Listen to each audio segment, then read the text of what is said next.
J'ai décidé de ne pas être candidat. Voilà ce qu'a déclaré le président ivoirien ce matin. Il dit vouloir laisser la place à la jeune génération à laquelle il faut faire confiance.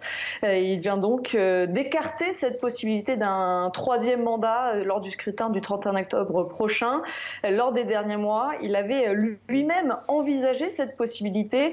En décembre dernier, notamment, Alassane Ouattara avait déclaré qu'il ne souhaitait pas être candidat, mais que si ceux de sa génération, c'est-à-dire notamment les opposants Laurent Gbagbo et Henri Konan Bédié, étaient candidats, eh bien Alassane Ouattara le serait lui aussi.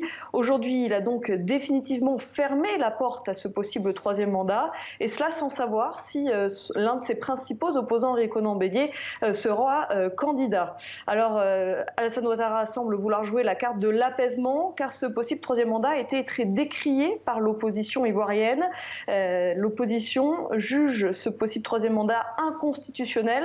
En effet, la nouvelle constitution de 2016 limite les mandats présidentiels à 2, mais Alassane Ouattara affirmait que cette nouvelle constitution n'était pas rétroactive et qu'elle avait donc, si on peut dire, remis les compteurs à zéro et que Alassane Ouattara pouvait se représenter. Alors la question aujourd'hui, c'est qui sera donc le candidat du parti au pouvoir, le RHDP. Le nom qui circule en ce moment, c'est celui du Premier ministre Amadou Gon Coulibaly. Mais pour connaître le candidat officiel, il faudra désormais attendre le congrès du parti du RHDP.